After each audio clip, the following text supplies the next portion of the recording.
নমো শ্রী যতিরাজায়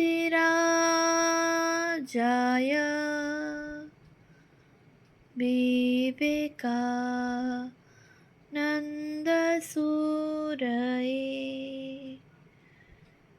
সচ্চিৎসুখ স্বরূপায় স্বামিনে তাপহারিণে।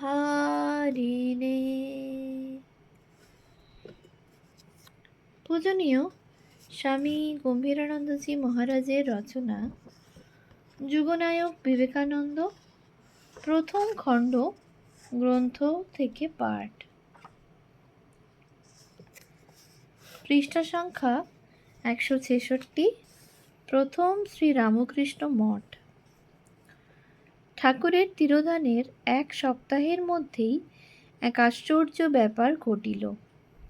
সেদিন রাত্রি প্রায় 8টার সময় ঠাকুরের ভক্ত হরিশের সহিত নরেন্দ্রনাথ উদ্যানবাটির সম্মুখস্থ পশ্চিমের পুকুর ধারে দাঁড়াইয়া কথা কহিতেছিলেন।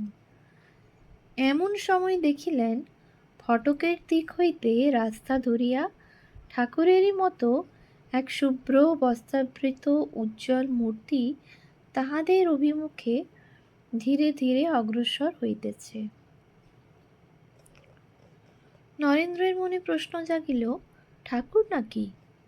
দিন কয়েক পূর্বে শ্রী মা যখন হাতের বালা খুলিতে উদ্যত হইয়াছিলেন, তখন ঠাকুর সশরীরে আবির্ভূত হইয়া তাহাকে ঐরূপ করিতে নিষেধ করিয়াছিলেন। ঠাকুর তো জগৎ হইতে চিরবিদায় গ্রহণ করেন নাই। শ্রী শ্রী মায়ের হাত চাপিয়া ধরিয়া তিনি বলিয়াছিলেন, আমি কি মরেছি যে তুমি এ স্ত্রীর জিনিস হাত থেকে খুলে ফেলছ? অতএব মা সধবার চিহ্ন রাখিয়া দিয়াছিলেন। একবার যিনি আসিয়াছিলেন, তিনি আবারও তো আসিয়া ভক্তদিগকে শোকমুক্ত করিতে পারেন। অতএব নরেন্দ্রাদির সম্মুখে তাহার পুনরাবির্ভাব সম্ভব নহে। যুক্তিবাদী নরেন্দ্র তবু চুপ করিয়া রহিলেন এবং ভাবিলেন, তিনি কাল্পনিক কিছু দেখিতেছেন না তো। এমন সময় হরিশও শ্রী রামকৃষ্ণ সদৃশ সেই মূর্তি দেখিয়া ঈষৎ কম্পিত কণ্ঠে ফিসফিস করিয়া বলিলেন, ও কি নরেন, দেখো দেখো। নরেন তখন নরেন্দ্র স্পষ্ট স্বরে ডাকিলেন, কে ওখানে? তাহার গলার তীব্র আওয়াজ শুনিয়া অপর সকলে দ্রুত পদে সেখানে আসিলেন, কিন্তু কিছুই দেখিতে পাইলেন না। ওই মূর্তি নরেন্দ্র ও হরিশ যেখানে দাঁড়াইয়াছিলেন, উহার 10 গজ দূরে এক জুঁই ফুলের ঝোপ পর্যন্ত আসিয়া মিলাইয়া গেল। তখন লণ্ঠন আনিয়া চারিদিক তন্ন তন্ন করিয়া খোঁজা হইল, তবু কিছুই পাওয়া গেল না। এই দর্শনটি নরেন্দ্রের অন্তরে গভীর রেখাপাত করিয়াছিল এবং উপস্থিত সকলেরই বিশ্বাস জন্মিয়াছিল যে ঠাকুর সূক্ষ্ম দেহে চিরবিদ্যমান রহিয়াছেন। ফলত ইহারও পরে শ্রী মা ও ঠাকুরের কোনো কোনো ভক্ত তাহার দর্শন লাভে কৃতার্থ হইয়াছিলেন এবং অনেকে এখনও হইয়া থাকেন। কাশীপুরের উদ্যানবাটি ছাড়িয়া যাইতে হইবে।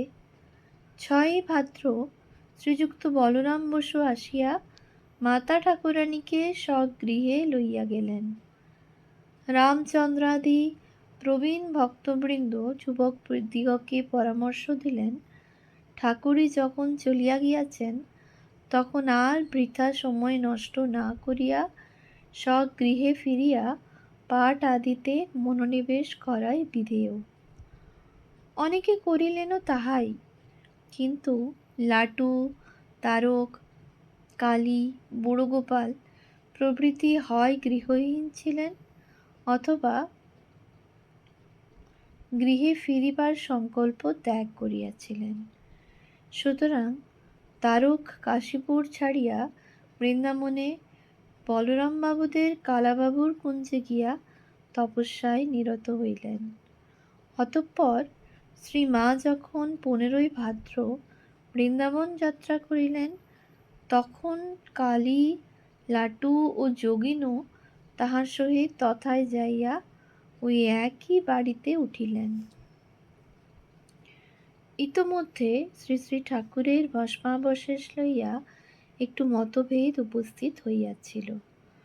প্রাচীন উপার্জনক্ষম ভক্তদের মতে বাড়ি ভাড়ার মেয়াদ ফুরাইয়া গেলে ভস্মাস্থি কাকুরগাছির যোগোদ্যানে সমাহিত করার সিদ্ধান্ত গৃহীত হইয়াছিল। ইহাতে কিন্তু যুবকদের সম্মতি ছিল না, কারণ ঠাকুরের সন্ন্যাসী ও গৃহস্থ ভক্ত সকলে মিলিত হইয়া প্রথমে পরামর্শ স্থির হইয়াছিল পূত ভাগীরথী তীরে একখণ্ড জমি ক্রয় করিয়া উক্ত তাম্র কলস তথায় যথা নিয়মে সমাহিত করা হইবে। কিন্তু ঐরূপ করিতে বিস্তর অর্থের প্রয়োজন দেখিয়া এবং অন্য নানা কারণে ঠাকুরের গৃহী ভক্তগণের অনেকে কিছুদিন পরে ওই সংকল্প পরিত্যাগ করেন।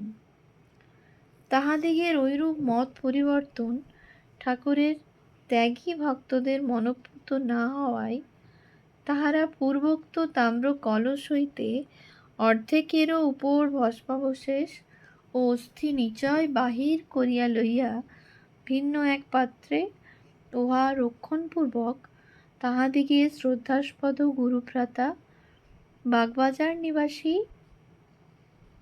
শ্রীযুক্ত বলরাম বসু মহাশয়ের ভবনে নিত্য পূজাদির জন্য প্রেরণ করিয়াছিলেন। উদ্বোধন 1700 বর্ষ 440 পৃষ্ঠা। পরে প্রথমোক্ত কলসিটি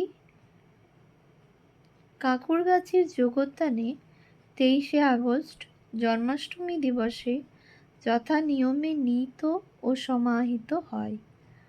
বলা বাহুল্য, নরেন্দ্রনাথ তাহার উদার শান্তিপ্রবণ দূরদৃষ্টি লইয়া এই বিবাদে জড়িত হন নাই, বরং প্রবীণ ভক্তদের মধ্যে রামচন্দ্র দত্ত, দেবেন্দ্রনাথ মজুমদার ও নিত্যগোপাল অগ্রণী হইয়া যখন যুবকদের কথা অগ্রাহ্য করিলেন, তখন তিনি সমবয়স্কদিগকে শান্ত রাখিবার জন্য বলিয়াছিলেন, আমাদের একটু বিবেচনা করে চলা উচিত, পরে যেন লোকে না বলে যে রামকৃষ্ণের চেলারা চিতাভস্য নিয়ে মারামারি করেছিল। ও ভস্য তাদেরই নিয়ে যেতে দাও। আমরা যেন ঠাকুর যেমন বলে গেছেন তেমনই ভাবে জীবন গড়তে পারি।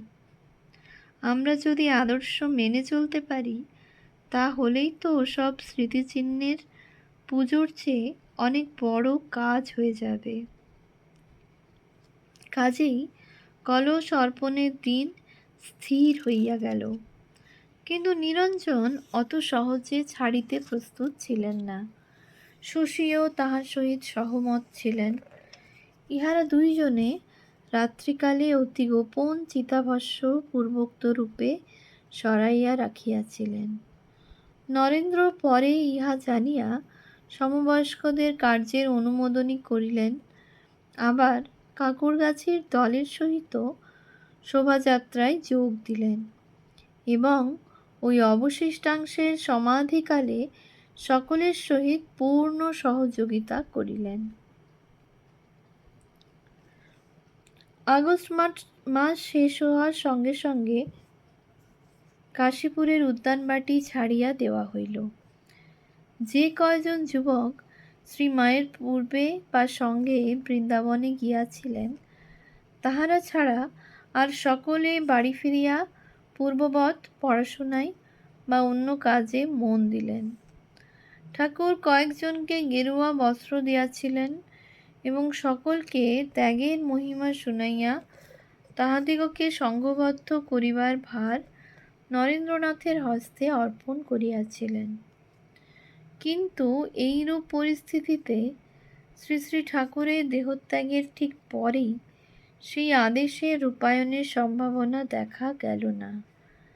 যুবকদের সংকল্প বয়স্কদের সহানুভূতি পাইল না।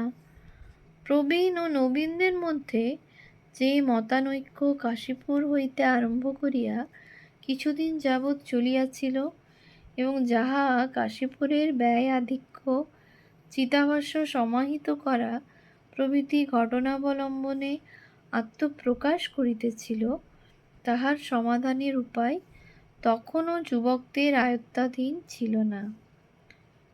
প্রাচীনদের ওই সহানুভূতি শূন্যতার উল্লেখ করিয়া স্বামী বিবেকানন্দ পরবর্তীকালে 1895 খ্রিস্টাব্দে স্বামী ব্রহ্মানন্দকে এক পত্রে লিখিয়াছিলেন, রাখাল, ঠাকুরের দেহত্যাগের পরে মনে আছে সকলে আমাদের ত্যাগ করে দিলে, হাবাতে গরিব ছোঁড়াগুলো মনে করে। কেবল বলরাম, সুরেন্দ্র মিত্র, মাস্টার ও চুনিবাবু এরা সকলে বিপদে আমাদের বন্ধু। অতএব এদের ঋণ আমরা কখনো পরিশোধ করতে পারব না। আরও পরে আমেরিকায় আমার জীবন ও ব্রত বিষয়ে বক্তৃতাকালে তিনি বলিয়াছিলেন, আমাদের বন্ধুবান্ধব বিশেষ কেহ ছিল না।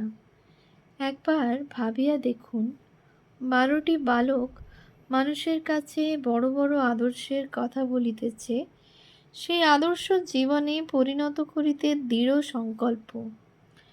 সকলেই হাসিত, হাসি হইতে ক্রমে গুরুতর পরিণতি ঘটিল, রীতিমতো অত্যাচার আরম্ভ হইল। বালকের কল্পনার প্রতি কে সহানুভূতি দেখাইবে? যে কল্পনার জন্য অপরকে অর্থাৎ আত্মীয়বর্গকে এত কষ্ট পাইতে হয়, সেই কল্পনার প্রতি কেই বা সহানুভূতি জানাইবে? একজন ছাড়া কেহই সহানুভূতি জানাইল না। বাণী ও রচনা 10/164-65। সেই একজন শ্রী শ্রী মাতা ঠাকুরানী। তাহার কথা পরে বলিব।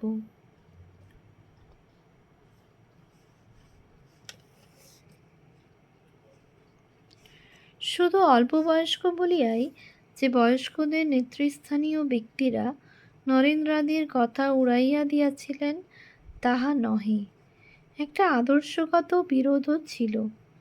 আমরা পূর্বেই উল্লেখ করিয়াছি, প্রবীণদের কাহারো কাহারো মতে সন্ন্যাস গ্রহণ শ্রীরামকৃষ্ণের অনুমোদিত ছিল না, সুতরাং মঠ স্থাপনও নিরর্থক।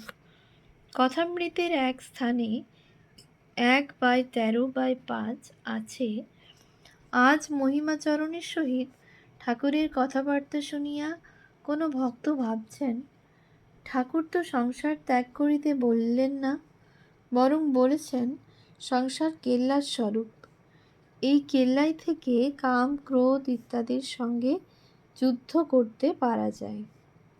অতএব এক রকমে বলা হলো, জীবনমুক্ত সংসারে থাকতে পারে। আদর্শ কেশব সেন। কথামৃতে আরও আছে 2/1, ঠাকুর কাহাকেও সন্ন্যাসের বাহ্য চিহ্ন, গেরুয়া বস্ত্র ইত্যাদি ধারণ করিতে অথবা গৃহীর উপাধি ত্যাগ করিতে অনুরোধ করেন নাই, কিন্তু ঠাকুর তাহাদের অন্তরের ত্যাগই করিয়া গিয়াছিলেন। রামচন্দ্রাদি ভক্তগণ ইহাও বলিতেন যে, যাহারা শ্রী রামকৃষ্ণকে দেখিয়াছে তাহাদের পক্ষে অতিরিক্ত সাধনা নিষ্প্রয়োজন। 165 পৃষ্ঠা, পাদটীকা 1। ওম শান্তি শান্তি শান্তি। হরি ওম তৎসৎ। শ্রীরামকৃষ্ণার্পণমস্তু।